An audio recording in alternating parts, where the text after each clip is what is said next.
Hello viewers, আসসালামু আলাইকুম। আজ এই ভিডিওতে আমি দেখাবো কিভাবে মিৎসুবিশি F800 মডেলের ইনভার্টারের রান কমান্ড এবং ফ্রিকোয়েন্সি কমান্ড কানেকশন করে রান কমান্ড সুইচের দুইটা প্রান্ত, তার এক প্রান্ত কন্ট্রোল টার্মিনালের পিসিতে লাগাবো এবং অপর প্রান্ত সুইচের অপর প্রান্ত আমরা কন্ট্রোল টার্মিনালের STF মানে ফরওয়ার্ড রানিং কমান্ডে লাগাবো।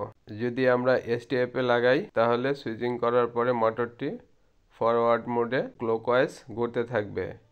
আবার যদি আমরা STR এ লাগাই তাহলে রিভার্স মোডে ঘুরতে থাকবে। এটা পটেনশিওমিটারের তিনটা টার্মিনাল থাকে, একটা কমন, আর একটা মাঝখানেরটা ফিডব্যাক টার্মিনাল, ফিডব্যাক বা রেফারেন্স টার্মিনাল। যদি আমরা পটেনশিওমিটারের মাঝখানের তারটা যদি ইনভার্টারের কন্ট্রোল টার্মিনালের দুই নম্বরে লাগাই, 2 নম্বর টার্মিনালে লাগাই, তাহলে এখানে 0 to 5 ভোল্ট ডিসি অথবা 0 to 10 ভোল্ট ডিসি আমরা ফিডব্যাক পটেনশিওমিটার থেকে পটেনশিওমিটারের নবকে ঘুরিয়ে ফিডব্যাক ভোল্টেজ ফ্রিকোয়েন্সি রেফারেন্স হিসেবে দিতে পারবো। 2, 5, 10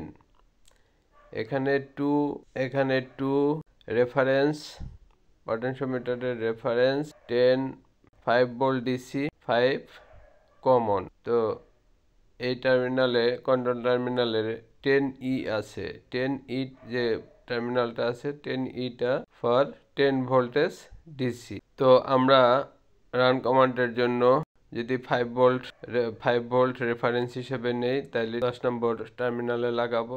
আর যদি 10 ভোল্ট ডিসি রেফারেন্স হিসেবে নেই, 0 to 10 ভোল্ট রেফারেন্স হিসেবে নেই, তাহলে 10E তে লাগাবো।